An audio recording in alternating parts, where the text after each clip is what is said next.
it well. Played it very, very, very well indeed.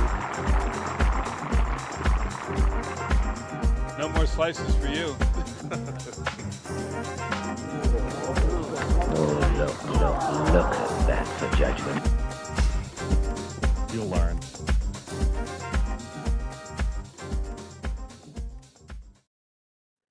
Hi everyone, welcome to Sliced episode 9 with me, Ben Coley, and Sam Harrop. Sam, I've been starting by asking you how your week's been and things like that, but I'm starting on me this week because I am officially now an Oscars winner, as we call it in the industry, an Academy Award winner, because my wife's cousin's wife's brother was up on stage last night, handed an Academy Award for some of his work. So yeah, we're a very proud family today.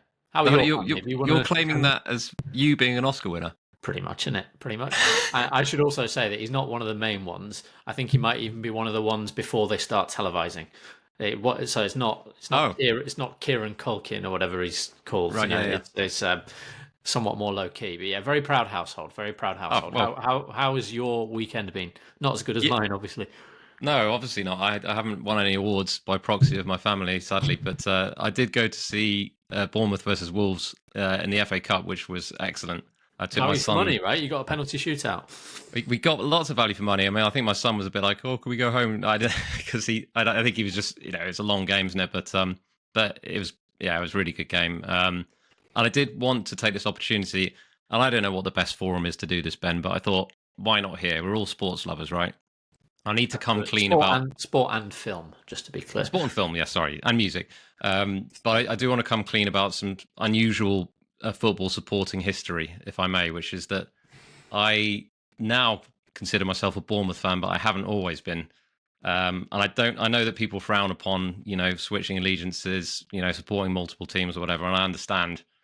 And I'm just going to defend myself. Not that anyone's attacking me for this, but I want to defend myself anyway. Someone will. I grew up in the Cotswolds. I didn't have a local team.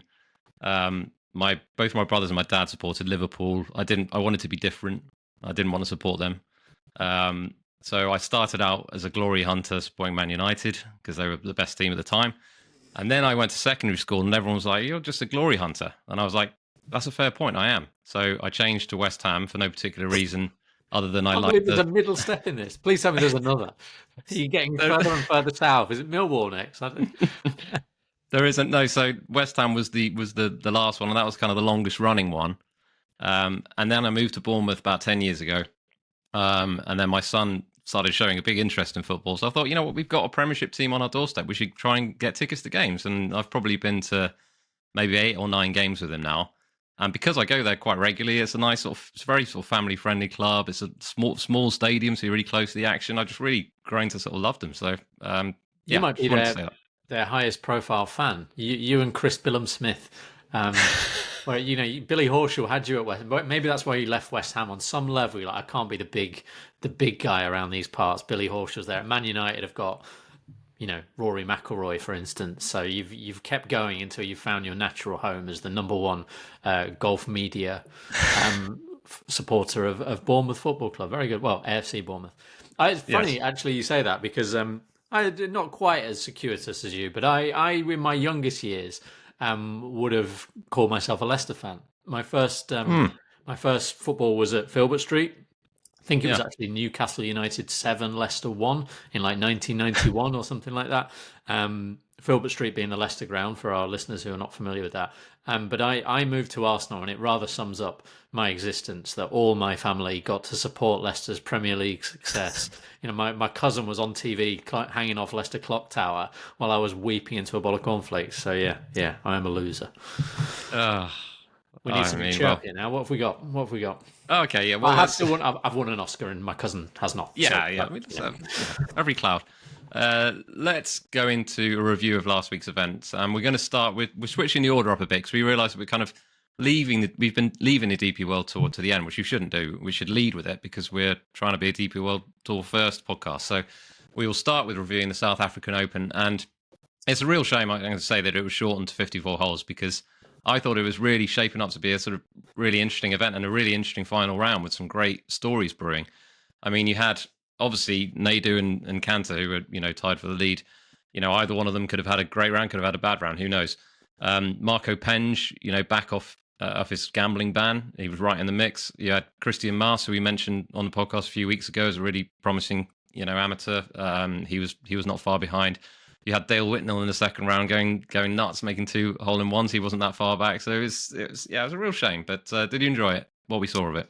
Yeah, I did. I suppose for both Laurie and Dylan Naidoo, like the playoff, I wonder now, because Laurie qualified for the Players' Championship and he needed a top 4 finish. So obviously it would only have taken one bad day at the office and he would have missed out on the Players. And I wonder now that he's finished second, it'd be quite hard to answer the question of, are you glad it went as it did? Because from the moment they cancelled the final round, he's in the Players' Championship and his chance of winning the tournament dramatically increased, even though he would have been favourite going to the final round. Obviously, in a playoff, he was odds on slightly to beat Dylan Naidoo.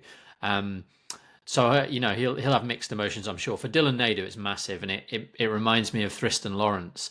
Now, I'm not saying he's going to go on to achieve the same things. I think Tristan was a very, very, very highly regarded player, whereas Naidoo's a bit older. He looks really like a solid professional, not a superstar in the making, if I can say that.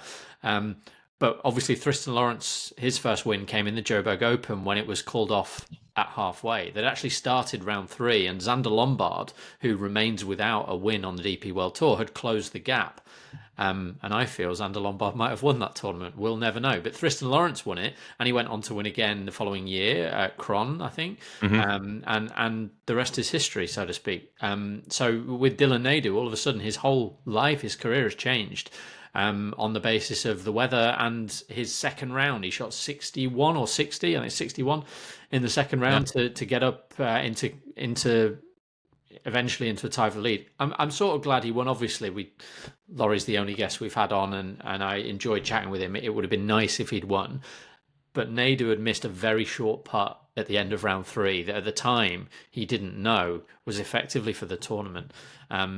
And fair play to him for that pitch in the playoff. He pitched it to 4 feet when Laurie was in a slightly better position in theory and really put the pressure on. So it was in the end a really exciting finish to a tournament which, let's face it, shouldn't have taken place. They did phenomenally well to get any golf on last week. Yeah, it was a brilliant pitch. And actually, I wanted to ask you this because I talked about this on Twitter. I said it was an exceptional chip, and someone sort of said that was a great pitch. And I sort of started questioning myself, which was it? And I don't know at what point you go from a pitch to a chip. I would like to know. Well, I've decided just immediately as you're asking that question that the arbitrary line we must draw is, does it spend more time bouncing and rolling or more time in the air? That seems like a decent way to distinguish between a pitch and a chip. Well, I can't do either of them. Most of my attempted pitches come out like chips. My attempted chips come out like pitches. Well, I think this one, I mean, I'd have to watch the footage back and set a stopwatch, but I think it spent more time rolling. No, not distance. Let's distance, because obviously when he goes in the air, I'm not saying a stopwatch. That's ridiculous. Just the distance covered. He must have, like, if he had 40 yards, 30 of it was in the air, surely. It felt like it rolled for a lot, but I don't know. I mean, that is the real story from last week, isn't it? Chip or pitch. It's not a hill I want to die on, but it's anyway. When's a hill a mountain? Whether it was a pitch or a chip, it was very good. It was clutch, let me say, for a player who obviously hadn't won before on that that sort of stage. So it was good to see, and obviously it was a shame, like you say, Laurie is our one guest. Obviously, we're both big fans of his. So, but for him to get into the players and also a very good chance to get into the Masters as a result of that as well. So. You must be relieved, because you famously told him you're in the Masters. He said, I'm not sure that's quite true. And I'd be willing to state now that he is almost, he's in the Masters, I think. A lot would have to go wrong. And look, we joked with him about Jordan Smith. I think it was a joke. And how he'd played in the USPGA in 2017 after he'd won at Green Eagle. Obviously, one of Laurie's other close friends on the circuit is Eddie Pepperell. And Eddie, in the 2019 Players' Championship, I think he chipped in on the 17th, and he was right there, wasn't he? Yeah. So another, Laurie's just a really good player, so I don't see why he can't go there and suddenly finish in the top 10. And, who knows? Who knows? Let's hope his expectations are kept nice and low. But mine, I find it hard not to aim quite high, because I think he's just a serious baller. Yeah, absolutely. I'll take us on to the PGA Tour, the Cognizant Classic, obviously formerly Honda. Joe Highsmith won, and it was obviously lower scoring than normal. Let's say at PGA National. Although, to be fair, I was worried after the first round that it was going to turn into sort of 25 under plus. But in the end, it toughened up over the weekend, as you'd expect to some degree. But impressive from Highsmith to 64 was it on the weekend, and he made the cut on the number. I mean, that's phenomenal, really, for a first win. Yeah, 3 players have won in that way since 2010. It would be 4 if Patrick Rodgers had won the RSM Classic when I think he shot 60, 61 or something stupid, because he was like 13 or 14 shots back, I think, at the cut. And another reminder of the Patrick Rodgers, habitually referred to as some sort of bottler or whatever he may or may not be, but Charles Howell birdied like 4 of the last 5 holes or something like that, and birdied the 18th hole in the playoff, and he just happened not to win. And one of the things that was interesting about Sunday's final round in the Cognizant is basically all the guys that you would have expected to play well didn't, and all the ones you'd have thought, well, they've not really been in this situation before, or limited in their experience, such as Jacob Bridgman as well. They played really well. So it's a bit different to how we're used to seeing that tournament unfold. Highsmith made like a 4-foot putt to make the cut on Friday. He's a bad putter. Like, he's missed a lot of 4-footers over the last 2 years. And then over the weekend, I think he gained like 9 strokes on the green. It's just ridiculous. But I don't want to just write it off as some sort of freak putting thing. He's a player of great promise, a left-hander as you are. And I have to say, although the putter is probably, when we look back in a year, we'll go, oh, well, he just putted really well. It so happens that all the putts went in. You think about all those shots he played down the closing stretch, 15, 16, 17, and even 18. He basically had the ball going exactly where he wanted it. I was dead impressed. Yeah, and something else I wanted to mention on the back of this, and I don't even know how I see this stuff. Sometimes you log onto Twitter and it takes you to the For You tab. Before you realise, and you start seeing all this stuff. And I saw several people's, screenshots of the leaderboard saying, who are these players and stuff like that. And I kind of think, Joe Highsmith is 24 years old, right? He's not been around that long. What's to say that he doesn't turn into, let's not be ridiculous about it, but he could quite easily turn into the next Daniel Berger or someone of that ilk, right? So, yes, at the moment, you may not have heard of him, but, give him time. They've got to start somewhere. You're not you're not born a superstar, are you? Totally. And Jacob Bridgman the same. I think he's probably only 25, 26 years old. Ben Griffin's still young, and he's a great story in himself. He went back to work in the office, didn't he? I think he worked in real estate, as they call it over there. I'm not one for... it's a bit sort of lowest common denominator analysis, isn't it? Oh, look at these unfamous players. Like, we could talk all day, and we probably have talked in the previous 8 episodes about things that may need to change on the PGA Tour to, sustain interest and make for a compelling product. But whatever comes of it, you're still going to have leaderboards like that where the big names haven't played well. I mean, ultimately, last week's tournament, it was 20 on the field, a few big names, a few core specialists, but no genuine superstars. Like, the closest thing you've got to a superstar in that tournament was probably Minwoo Lee and Shane Lowry, I suppose. Whoa. Jordan Spieth. Oh, Jordan Spieth. Sorry, egregious of me. I was thinking of the top of the betting, and of course he was about 40-1 shot. You're right, and Ricky Fowler as well, in fairness. Yeah. So you've got a handful of those players, but in the current game of golf, no truly elite players. And I'm not certain in my own mind. I think that much is clear by now, what I think the PGA Tour should look like. But I'll still be watching events like the Cognizant, and they are fantastic for betting as well. I mean, there's Martin Matthews, friend of the show, tweeted afterwards that it's a reminder to make sure you find room for an outsider when you bet on golf. I actually think it's also more a reminder of when to find room for the outsider, because that tournament last week was packed full of players who don't win that often. Someone's got to be favourite, so it's Russell Henley and it's Daniel Berger, or whoever it may be, and both played very well, but they're not prolific winners. And that was the same in Mexico, and it's great. We're guaranteed some sort of story, and Joe Highsmith seems like a good egg as well. I'm going to say this, Sam. I'm going to upset more people here. We might go down to 4.7 here. Sneaky feeling Democrat. That's all I'm saying. Move us along.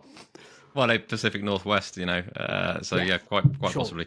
Sure. Him and Patrick Rodgers, they just, at the side of the range, having their little chats. Ryan Moore as well. I'm going to throw him in there, but oh yeah, definitely. Who knows? But let's not get into that. You're annoyed.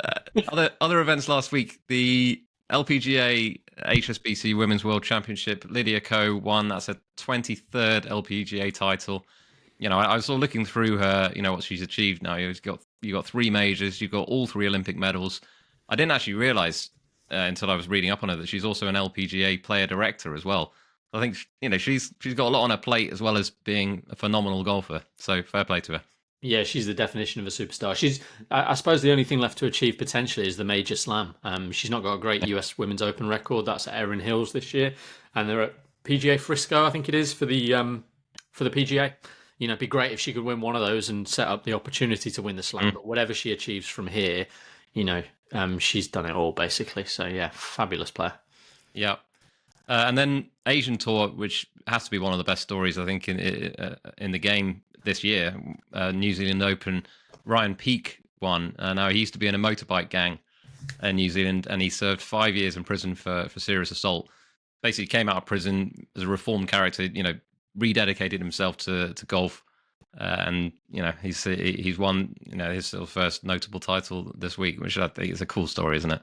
It is a cool story, and it's been picked up by basically everybody. I mean, this is being run in every major newspaper, every BBC Sport website. I think I don't want to get too serious, but it makes you ask questions, doesn't it? Like, fundamentally, I believe in rehabilitation, and I think it's fantastic. Rehabilitation intrinsically is about hope, and the idea that people can change and that systems can help people. And the people can help people. And I think we have to mention Richie Smith here. That's the coach who rang him while he was in prison and said, look, why don't you focus on golf? And he was, at the time, I think he was considering being an electrician.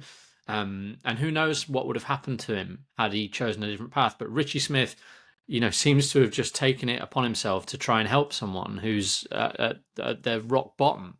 And I suppose my bottom line on all of this is I'm glad people like him exist in the world, right? To haul people up. But what you have to acknowledge when we talk about this story, and it's been widely celebrated, you have to acknowledge that for every Ryan Peake, there'll be a lot of people who are given that help and it doesn't work out, and their lives don't go the way that we'd like them to, and they don't, and they do reoffend, right? And the crime he was guilty of is very, very serious. Now, I think he said he thought someone had a gun, but it's serious assault. He was 5 years in jail, and it's hard not to think about the conflict it presents with Angel Cabrera, who last week confirmed that he's going to be playing in the Masters.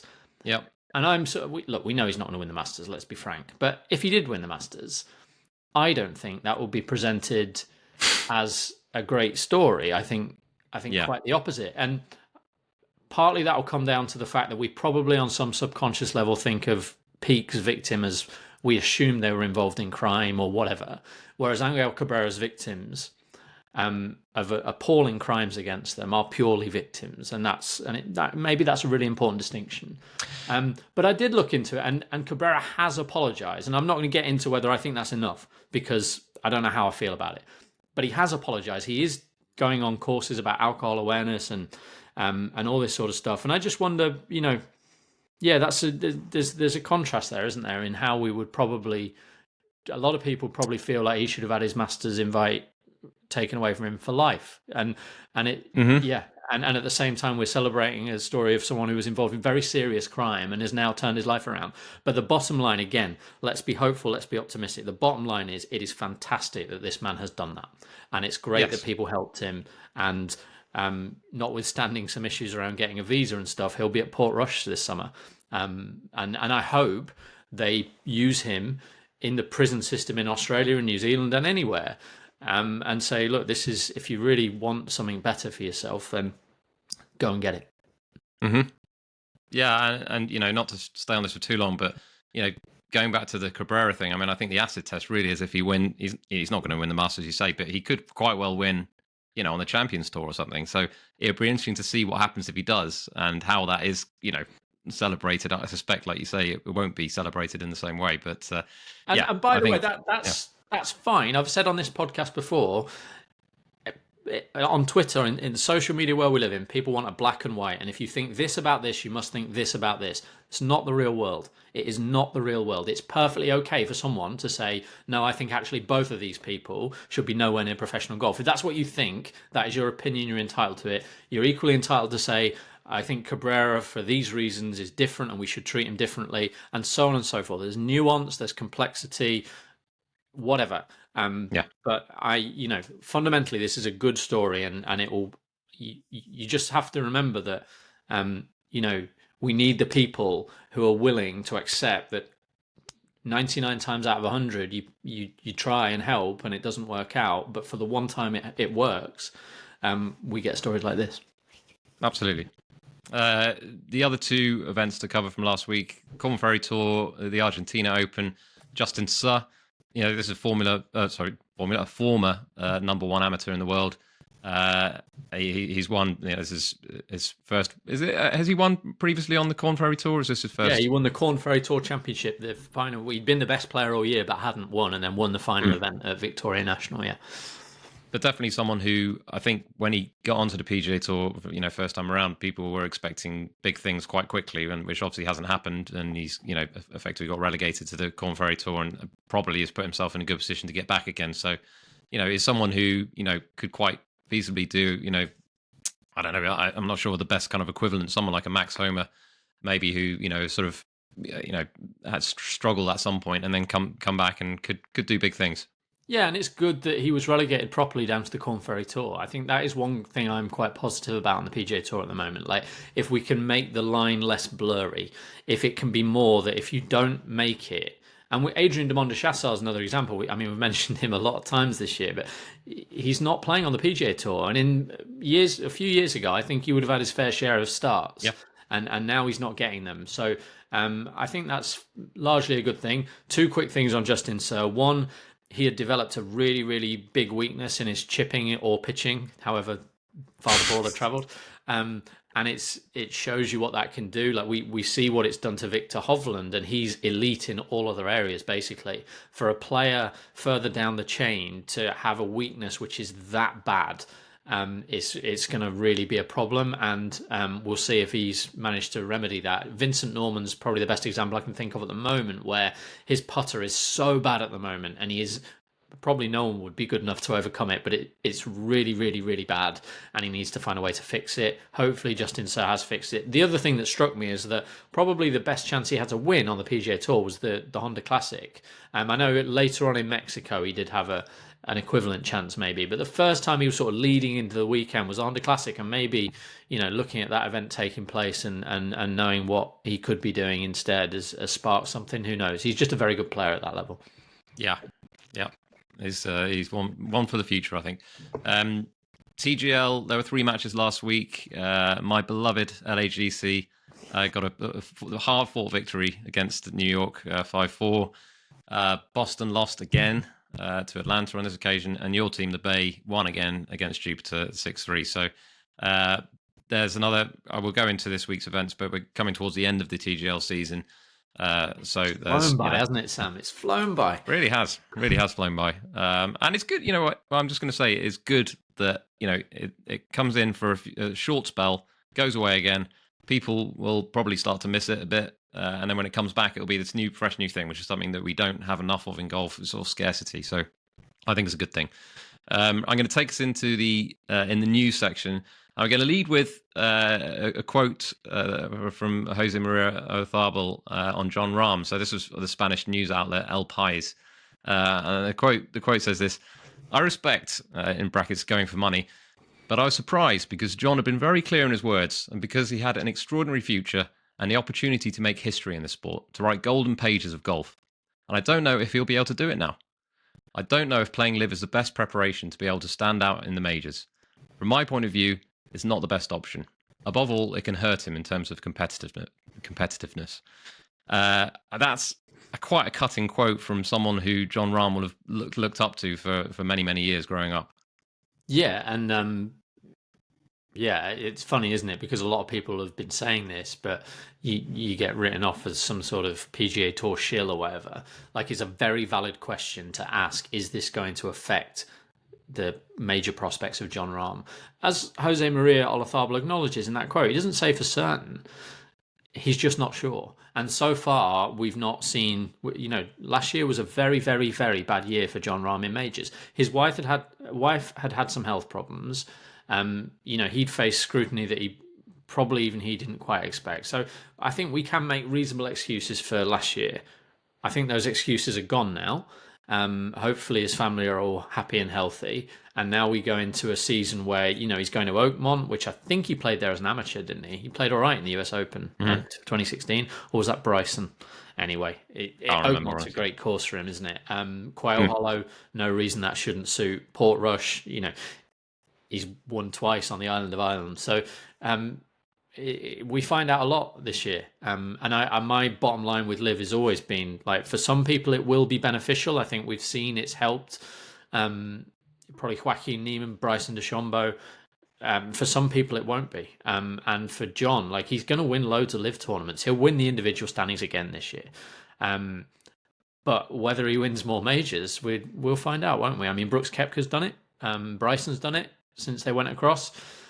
Will John? We'll see. And if one thing is certain, if he doesn't, then all of a sudden all the money in the world, if he were to not win another major during his time on Liv, I think at some stage regret would creep in, whether you think he's there yet or not.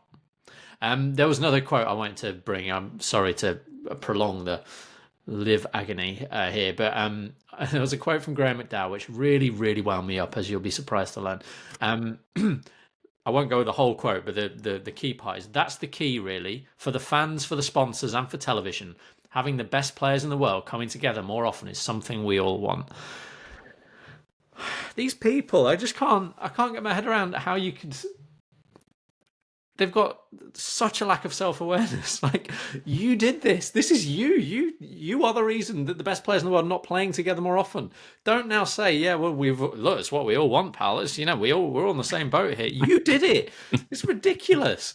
It's utterly ridiculous. I'm trying to apply like a normal life thing. I don't want to be flippant about things that will affect real people and real families, but it's like someone leaving their family and, like, I don't know, coming back and they made the choice. They've decided to do it. The ripple effect is they're making, and they come back and say, "Look, come on, we all want to be. We all just need to be together." It's like, well, yeah, I thought that all along. It's just, I just sometimes these people have been badly advised. They should say less, as I'm sure some people think I should. But I just, what is he gaining from saying nonsense like that? Yeah, it's a true. I think Graham McDowell is probably one of the main ones, really. You think back to the early days of Liv, who most of the times that he opened his mouth, you think, oh, come on, Graham. Yeah. And he's probably someone, maybe, I think he's always been quite a kind of, I don't even know what the right word is, but he's not, he doesn't keep his feelings to himself. He'll just talk, won't he? So I think maybe he could probably benefit from just not answering questions about that kind of thing. I just want to be clear here. Like, it's not about being a good guy, bad guy. I don't think Graham McDowell's a bad guy. No. It's just, don't tell us. It's gaslighting. It's not. I don't think he means it that way, but it is. It's just pure gaslighting. We've done nothing as fans of the sport. We've done nothing wrong, and now you're telling us what we want and how you're in it with us, and you want the same as what we do. Well, I'm sorry, pal, we had it. And you can say, oh, well, yeah, the PGA Tour's not perfect. It wasn't perfect, no. But I do know that before Liv came along, when I watched the Players' Championship, Jon Rahm played in it, and this year he's not. And that's the fault of people like Graham McDowell, right? It's primarily the fault of the Saudi government, but it is also the fault of the people who took the money and went. This year he may not be, but he may be, Ben, because, of course, we were told a couple of weeks ago that, some of the Liv players are going to be playing the Players. So, we'll find out whether that's true or not. Some people told me he'd genuinely rather play Liv Singapore, which is frankly a lie, but there we are. I was in such a good mood before this podcast started, and what with my Oscar win. The last thing I'll mention in the sort of news section is the fact that the Open won't be going back to Turnberry anytime soon. So this is James Corrigan, who had an exclusive from the R&A chief, Mark Darban, who highlighted commercial viability issues. Thoughts? Yeah, I mean, Turnberry's a bit of a nightmare. You can't get as many fans in there. There's like one road in. I went to Turnberry in 2009, and it feels somewhat like apt that the Open at Turnberry died on that day when Stuart Sink won the playoff against Tom Watson. Brutal, absolutely brutal. I'm sure everyone remembers it as if it was yesterday, but it's a shame in some respects because Turnberry's a fantastic golf course and I really enjoyed being there. I'm sure for the town and, for Ayrshire and everything, it's a shame that it's not going back there, setting aside the Donald Trump aspect. But ultimately, the Open is a behemoth now, isn't it? And they need a lot of space. And actually, when you think about where the Open was, 16 years ago when they last went there versus where it is now, and the tickets they sell and the tent village they put up, I'm not sure it is at all viable. And that seems to be the line from the RNA. So it doesn't look like we're going back there anytime in the near future. Yeah, and I think a lot of people will probably see the headline that it's not going back there and assume it's something to do with Trump, but obviously it's not, or it sounds like it's not anyway. I mean, it could be a sort of smaller issue in a kind of hidden amongst the bigger issues. But yeah, let's go on to the world of golf this week. We got a very busy week in the world of golf. We'll start with the DP World Tour, Joburg Open, which is back at Houghton Golf Club. So this is the third year it's being played there. And first thing I want to mention is, you look at the field and it is, it does look sort of weak of the big South African names. And that, of course, is because the Liv is playing in Hong Kong this week. So it means the likes of Burmester, Grace, Schwartzel, who played last week, all three of them won't be around. So it's lacking a little bit of the kind of the home star power, if you like. Laurie Cantor is withdrawn because he's qualified for the Players next week. So obviously he wants a week at home, get ready for that, which makes sense. But yeah, so have you had a good look at this event already? I have, yeah. It's not, as you say, it's not a very strong field. In fact, Kenya may be comparable. It's definitely one of the weakest events we've had this year. I'd say it's probably a little bit weaker than Kenya. Brandon Grace, by the way, was probably the biggest victim of the curtailment of the SA Open because he missed out on a spot in the Open Championship via the World Golf Rankings. Some might say cruelly, some might say fairly. Darren Fickart's about 60 places ahead of him. We all know Darren Fickart's not as good a golfer, but this is the world we live in at the moment. So that's that. He'll have other opportunities closer to the Open, including final qualifying, which he went to last year. Yeah, not a particularly strong event. 2 times they've been back to Houghton, which, by the way, is a different golf course than when Marcel Siem won there in 2004. They played the Sunshine Tour qualifying school there. Jaden Shaper, who'll be just about the favourite, came through that. That's where he got his card. And I think he looks to have every chance. But interestingly, I suppose the 2 winners here are Dan Bradbury the first time and then Dean Burmester. I presume both were playing on sponsors' invites. So maybe take a look at the 10 sponsor invites for this week and you find the winner. I don't know. But yeah, it's a weak field. Final thing to say. Although the forecast is really good for later in the week, the practice round was cancelled today on Monday. Oh no. It's only the week before last, Sam, that you and I discussed the Hyundai Open at Royal Johannesburg in Kensington, which is just round the corner. That entire tournament did not take place because of flooding. So it is going to be soft underfoot. Now, whether that makes it all about the long hitters, I'm not sure, because it's quite a short and fiddly par 70. There's only 2 par 5s, but yeah, it's going to be soft. That's the bottom line, but I think we'll get 72. Yeah, and we'll talk about this more in our fancy pick section shortly. But going on to other events this week, PGA Tour, we've got 2 events. There's the Arnold Palmer Invitational at Bay Hill, of course, and the opposite field event, Puerto Rico Open at Grand Reserve. Some interesting sponsor invites in the Puerto Rico Open, including your player tracker man, Angel Ayora, also Matthew Jordan and Rasmus Nergaard Peterson. Quite an interesting selection of sponsor invites. It is an interesting selection. It was, I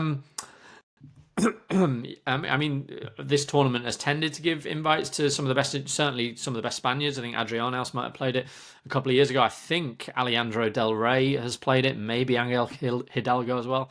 When you look at the PGA Tour's field list, Matt Jordan's down as a sponsor invite. Angel Ayora is down as a sponsor invite. Rasmus Nergaard Peterson's down as foreign. Foreign. I know, it's foreign. Which I think the other 2 are as well. But what do you think? For me, given what we've just said about Joburg, Puerto Rico's worth more money. If you win, you get a PGA Tour card. They might even let you in the Masters. I don't think they do. But anyway, the point is, if you win this week, no doubt that's going to change your career in a way that Joburg Open wouldn't. But I don't know about you. I kind of think for all three of them, maybe going to Joburg is the better option. I don't know. It's a really tricky one, isn't it? It's a really tricky one. I don't know the answer to that, in all honesty. I mean, obviously, they would be the top three in the betting in Joburg, by the way, if they'd all gone. Yeah. Well, I honestly don't know. And you know what? Here's another one. And obviously, it's not the same choice in the same regard. But I look at Max McGreevy, who's just got into the field for the Arnold Palmer Invitational. As a result of playing well last week. I think he'd have a great chance at the Puerto Rico Open. He was runner-up a few years ago. But obviously, he's not going to drop down and play that. I mean, his signature events now are so alluring in terms of money and points and everything that you wouldn't do that. But for Max McGreevy, obviously looking for his first PGA Tour win, coming off the back of a great season, last season on Corn Ferry Tour, I don't know. I'd like his chances there, but he'll play Bay Hill and he'll probably finish 45th or something. And it's the world it is now, isn't it? Yeah, and I suppose that these are elite sports people, and in their mind, they won't think like us. And obviously, my natural inclination is to think about what chance have you got to win. And look, any one of those three Europeans could win the Puerto Rico Open, like no doubt. I mean, whether or not they do, they all hit the ball a good distance on a pretty long par 72. Like they just clearly could do it. But they would definitely be shorter in the market if they'd gone to Joburg. And I just think in terms of the overwhelming likelihood is that they don't win. So if you take the win out of it, and obviously winning in Puerto Rico gets you a PGA Tour card, take the win out of both, and maybe the race to Dubai points, it's the penultimate event or the final event on the international swing, all those little things. I suppose it just tells you how much of a lure the PGA Tour is. Like it is the best tour in golf, and you get an invite to play there, you don't turn it down. I think if we asked 100 DP World Tour golfers, maybe 3 would say no. Jorge Campillo and 2 other people, but and that's not a joke at Jorge's expense. He was clearly, when he got his PGA Tour card, he was a bit like, don't know if I fancy it. So there will be some, but the majority would take it, wouldn't they? Yeah, absolutely. Moving on to we should quickly talk about Bay Hill. I mean, obviously it's a signature event. It's a big event. You've got Xander Schauffele's back from injury. Scotty Scheffler's defending. You'd expect him to do well. Have you looked at this in detail yet, Ben? Yeah. Tommy's going to win this week. Oh. No, I don't know. I hope he does. Yes, the first thing, really the only thing to say, it's an elite field. Bay Hill's hard. It's a supreme tee to green test. The greens get so baked out at the weekend, don't they? We saw that last week, actually. It was the only defense that course had. At Bay Hill, they really do push it to its limits, and that makes for an interesting spectacle at the weekend. Whether you like it or not, I think it has its place, and it is a tournament. I'm quite big on tournaments that build an identity of some description, and that's what the Cognizant's lost. It's lost that identity of okay, they're not the best players, but this is seriously hard. Bay Hill has an identity, and obviously it helps that Tiger won there 7 or 8 times or whatever. But the sort of storyline, if you like, is that this is the first of what will be, if he plays in all of them, 7 title defenses for Scotty Scheffler this year, and the comparisons with the Masters it would be 8, but there's no Olympics. With the comparisons with the Masters are quite interesting because he won the Masters, he played okay defending it, and then he won it again. And that's what happened at Bay Hill. He won it, didn't win it, won it again. So he's trying to win this 3 years in 4, and he'll be trying to do the same in the Masters. After an okay start to the year. Yeah. I wanted to say with Bay Hill, I think, you mentioned it, the greens getting baked out. For me, that is their kind of the USP at Bay Hill. I mean, 2 years ago, it was, I think, one of the best finishes we've seen when Kitayama won. I think that was 2 years ago, wasn't it? Or 2 or 3. Anyway, it was so firm, wasn't it? It was ridiculous. When I think that was the day after, I think Rory McIlroy basically complained and said, "Oh, the fans don't want to see this; they want to see birdies." And I was thinking, "No, we don't. We want to see you struggle on a hard course because we don't see it often enough." Didn't he nearly win in the end? I remember Scheffler bogeyed the last and lost by 2. Harris English was there, wasn't it? It was a great finish. Davis Riley was there. Cantlay was there. There were so many potential winners. And I remember Kurt Kitayama, I think didn't he make 2 8s during the week or something like that? Something like that, yeah. When he won in Oman all those years ago, he made an 8. So he's got that curious distinction. I'm sure he's won on both tours with a quadruple bogey or something similar. And I remember when he made like a 7 or an 8, either in Saturday or Sunday, he was like, well, he's done. There's no way he wins this tournament. And he did. It'd be a great tournament. This is one of those weeks I'm really excited to be a golf fan, because it's giving me everything I want. It's giving me the low grade DP World Tour field where you feel like it's a good opportunity for someone to, make a name for themselves. You've got the Puerto Rico Open, which is a real mishmash of players from different tours, and and trying to sort of decode that is so much fun, because most of them have been playing badly because they wouldn't be there otherwise. And then you've got elite golfers on a really hard golf course that we all know. We know the famous holes at Bay Hill. So yeah, this is probably up there with the best weeks of the year so far. It probably is the best week of the year, given that we didn't have Riviera. If I'm being fussy, and I don't like to be too fussy, the only thing I would change is have a full field at Bay Hill. I wouldn't dispute that. I might go somewhere in between. I like the idea of making these signature events 100 players. 100, yeah, okay, we'll take that. Something like that. But I agree with you. A proper cut. Two balls on the weekend, and we saw it, by the way, again yesterday. 2 balls on Sunday. Even with balls going in the water left, right, and centre, which they still did. There were enough balls in the water. Yeah. Whatever they do, it has to be 2 balls at the weekend. But I agree, they could have more players here. Just a handful, including Jordan Spieth and Ricky Fowler. But yes, well, yeah. I mean, actually, let's talk about that briefly, because obviously Rafael Campos wrote a handwritten letter basically asking for a sponsor's invite, which he was granted. Now, some people are not happy about this, or they're basically saying Spieth should have a sponsor's invitation because he sort of moves the needle more, or he's a high profile player. Why should Campos get an invite? But I quite like the fact that he's, I like the idea of this sort of handwritten letter being something, and don't get me wrong, I would love to see Spieth in the field, but I also don't like the idea that he's just going to automatically get an invite to anything he wants when he's not actually qualified by the usual metrics. So I think you got to throw them around evenly-ish, surely. Yeah, look, throughout last year, people were saying how absurd it was that certain big names kept getting invited. And, just because it happened to be Webb Simpson, who's not as good. But basically, that was the complaint. Oh, you have these signature events, but you still give an invite to... Didn't Justin Thomas probably got 1 or 2 at the start of last year. Tom Kim definitely has had invites to signature events. I'm sure he has at this point. Well, he got an invite to Scottish Open, having forgotten to actually send in his... That's true. That's true. So you can't have it both ways. People will complain whichever way it goes. But what I would say about Jordan Spieth said, quite sort of pithily...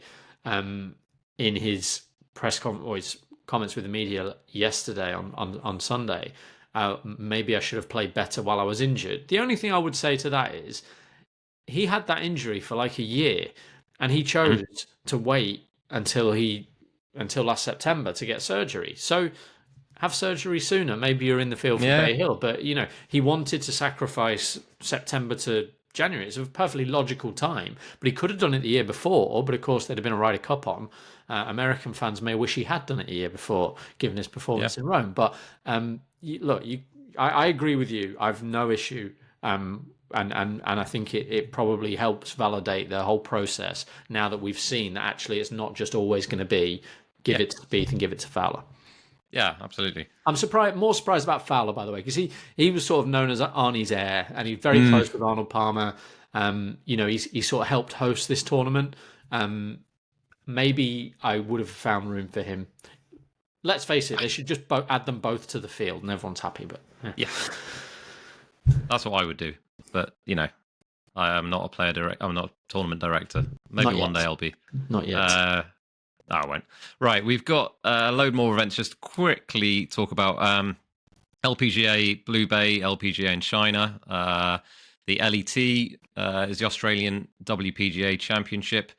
The Australian Tour is staying in New Zealand for the New Zealand PGA Championship. Corn Ferry Tour is the Astara Chile Classic. Liv, as we mentioned earlier, is in Hong Kong this week at the course which has hosted the Hong Kong Open for many years. And then TGL, we should talk about it just briefly because our two teams are facing off today at a very UK-friendly time, Ben. They're playing at 8 p.m.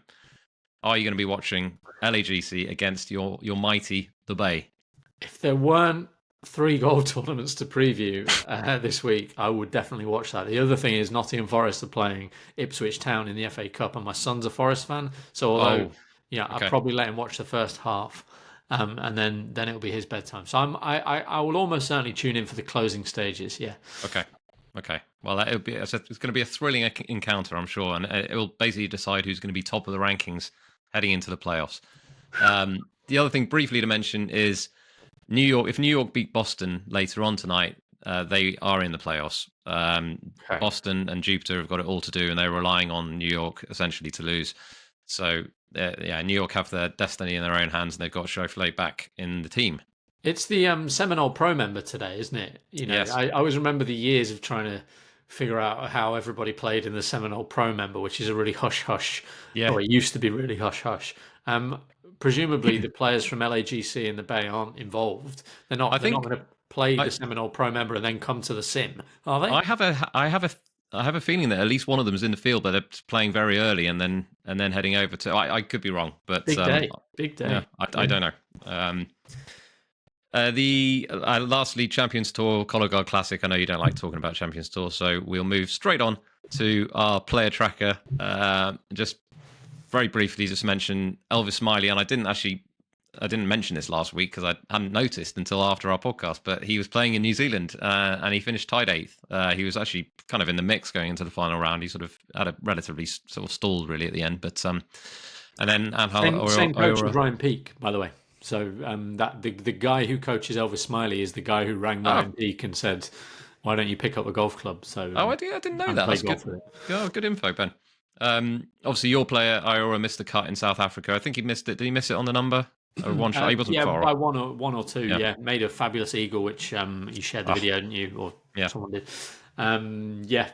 It was a funny week, Durban, wasn't it? With the weather and stuff. It was. I don't think it's a great form guide, but I said before, obviously you drove it to 4 feet and made an eagle. There were chances to put your driver to use, and in the end, Cantor, Penge, and a few other big hitters were exactly up there. But I'm not surprised he didn't play great. I will say that he's going to go to Puerto Rico. If he wins, then he's done with the DP World Tour, I suppose. But I think it's a Singapore Classic in 2 weeks. That is a great golf course for him. That might be the first since the Middle East, the first time I've really thought, this is Ayora's cup of tea. So we'll see how he gets on there. Okay. Right, we should go on to our fantasy picks. We haven't got a whole lot of time left, but we've got Lewis Blaine is still at the top. Still at the top of the table at the moment, still doing very well. I'm now up to 51st, and you slid down to 62nd. I'm afraid, Ben. So for the first time, I'm ahead of you, and you're sort of in free fall. Dare I say it? Yeah, and last week's tactic backfires, didn't it? I chose all the best players, and they were largely rubbish. Never mind. I'm going to give you my 6 again today. I slightly more. I mean, like we've said, this is not a very good field, so it's kind of a free pick because there are a lot of players here. You're not going to use them 6 times or 5 times, however many times you're allowed. So you don't need to dwell too much on that. But I've gone Jaden Shaper, who, I mean, this is whether you think he's a bet or not, I don't know. It'd be a personal thing, I suppose. But this is such a good event for him. Like the course, he's born just down the road. He's playing very, very well. He didn't actually make many putts last week, but he's usually good. He's bound to play well, I think. He's my captain. I've got Casey Jarvis, another Johannesburg local with course form. Played here as an amateur and knows the course really, really well. Joost Luiten, who I had in my team a couple of weeks ago and he disappointed. I think he's very, very well suited to this course. Andy Sullivan, who you had last week, based on his form in South Africa, among other things. Well, obviously he's a former Joburg Open winner, not at this golf course, but fairways really important here. Along similar lines, Thomas Aiken. Can't really see Thomas Aiken winning again on the DP World Tour. Maybe that's short-sighted of me. Because he's a very, very good player, very capable player. But his form is sort of coming to the boil, for want of a better phrase. And then I'm going for Kazuma Kabori, who you selected a couple of weeks ago. He didn't putt very well last week. And given that I think I went and said he might be the best putter in history, it stands to reason that I expect him to do a bit better in that regard. So the only other one I considered was Tapio Polkinum for a bit of a curveball. Yes, I looked at him as well. Yeah. I did Playing take a nice. good look at him. Who you got? Right. So same as you, Captain Shaper. Just everything I like about him: course form, current form. Local player, everything. So yeah, Sean Norris. He was tied 18th here 2 years ago. He was right in the mix at the halfway stage last week. He sort of fell off, didn't he, in the third round? But I think when he plays his best stuff, he's kind of a cut above most of this field. Another Joburg boy as well, I think. Boy, Yep. I mean, he's an absolute giant of a 40-year-old man. He's not a boy. He is very much in the Ryan Peake camp. If you wouldn't want to mess with him. You want to although meet him you're on the not dark implying street. any criminality, clearly. No. I've joined you with Andy Sullivan. I'm basically just going to play him whenever we're in South Africa, I've decided. Sam Bairstow, I'm slightly surprised not to see in your team, Ben. I thought he was brilliant last week. I think he looked so good. He annoyed me because in the end, there's a lot of if, buts, and maybes last week. If he played the last 12 holes of the tournament in 1 under par, he'd be a DP World Tour winner. So yeah, well, not his fault that he annoyed me, but he did annoy me. I know, but I don't think you should let that, sort of put you off him. I'm a vengeful man. He's out. Well, anyway, I'm expecting big things from him generally, but also this week. And the same for another lefty, Jacob Skov-Olesen, who looked like he might win in Kenya his last time out. I think he's so much better than people realise yet. I really do. I think he's a brilliant young player. And I'm not just saying that because he's a lefty, because I have a tendency to sort of maybe skew my view on that basis. But I really do think he looks brilliant. And I think I think the course should suit. Top 20 amateur, and on the course suiting. Yes. Although the rain is probably not ideal, although it's quite soft in Kenya, I will say that Kenya would be probably the most similar golf course they've played to this, and Joburg and Nairobi are both at altitude as well. So I think Kenya more than Durban could be a better form guide. You wouldn't be surprised to see some of the guys who played well at Mathega find this place similarly suitable. Yep, agreed. And then my last one, and I mentioned him on the podcast a few weeks ago. You might be surprised to hear this one, Ben. Nikhil Rama. Oh, wow. I'm more surprised because I thought you'd already named 6 players, but apparently you haven't. So, yeah, Nikhil Rama. Well, look, Dylan Naidoo will have inspired a lot of these similar sort of mid-20s Sunshine Tour players. And Nikhil Rama, when you look at the stats, it feels like he hits everything from the fairway. And didn't he led here for a bit, didn't he? I remember watching him hole out for eagle here, like in round 1 a few years ago. He shot 62 in the second round. And then to finish 6th in the end. But you mentioned Naidoo, and I don't know this, so I'm kind of speculating here, but I feel like they're pretty close, Rama and Naidoo. I mean, obviously both Indian heritage. And on Rama's Instagram, which I follow, he said, he basically posted Naidoo's win, and he said, "You're an absolute inspiration, and I hope I can join you there one day." Wow, which I thought what was more lovely. could you want? What more could you want? Be a big price. Yeah, exactly. I just think I think he's, and obviously, like I play the game in a different way to you with the fancy game. I kind of play it like I'm doing my betting picks, but he's probably going to be a big price, but I think he could have a good week. So yeah, that's my team. Right, who am I to argue now? You're 11 places ahead of me. Both outside the top 50. That is bad. Listen, just briefly, we've got to move on to highest bidder, but the fantasy code, if you want to join our league, is S460TR1D. Over the next couple of weeks, we'll be sharing some stuff on social media at SlicedPod. And we'll be talking about it more here, but we have a really amazing prize coming up for the next swing.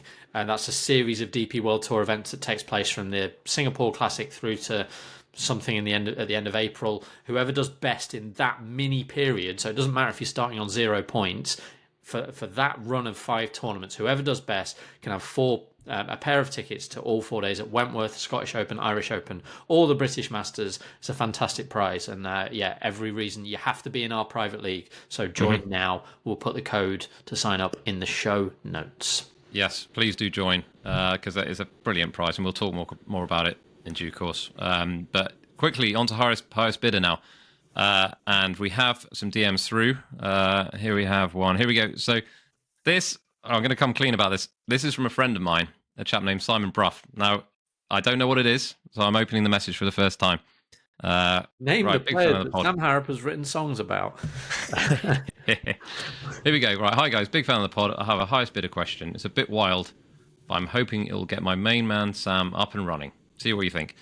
Of the European and American Ryder Cup players from the last 30 years, 6 share a surname with a member of the top 100 all-time Premier League appearance roster? How many can you name? That is mental. That is a ludicrous category. European and Ryder Cup players from the last 30 years. Share a surname with a member of the... So these are the players who've played the most Premier League games in the most Premier League games ever, right? The top 100, is that? I guess so. I don't think Ashley Westwood's played that many, has he? Right, We've got a bid. We've got like 2 minutes to do this. Okay, yes. I don't have any in my head at the moment, which is problematic. My bid is on the screen for those watching via YouTube. What have you bid? One? I bid two. No. Right. So they have to play loads of Premier League games, and they have to be a Ryder Cup player from the last 30 years? 30 years. Okay, do you want to start the clock? We've got 2 minutes, right? Yep. Okay. Do you want to talk while I think? Because it's really hard to think and talk. Yeah, well, I'll just briefly talk about Oliver Wilson. Simon Bruff is a great friend of mine, and thank you for sending in this ludicrous category, which I've got absolutely no hope at, and I'm sure you were expecting it to help me, but it maybe hasn't. But I have faith that Ben's going to do. It's going to get some more points on the board. I hope they've provided the answers, because we're not going to have any sort of clue. Are we? I don't think. Right, I'm trying to write some down here, but I mean, I can look them up pretty quickly, and if you give me one. There's no Dubuisson that used to play for Bournemouth, is there? No. Okay, I've got one. Okay. Robbie Fowler, Ricky Fowler. Excellent. Right. Excellent. Yep. I've got another minute, have I? Yep. Okay. Of course, yeah. Robbie Fowler, Ricky Fowler. That's a good one. I'm trying to think in my head, and I'm really struggling. It's tough, isn't it? It's a tough one. Really tough. A cross sport one. Tell me when my time's up, right? Give me like a 30-second warning or something. Yeah, you are. Yeah, this is your 30-second warning. Okay. Do a little countdown theme. It's not helping, Sam. It's not helping. Yeah, this is... Right, I simply don't... So I'm going to say... Yep. Price, but I can't think of a Price. So Price. I was thinking of Philip Price. But I got a Bubba Watson, made me think, is there a Watson? Is there a Howell? But I've really struggled. I panicked, and I really struggled. I can't find a Price, so I'm afraid... That's fine. It's going to be 0 points for both of us. So it's nice that we're both getting 0 points rather than just me.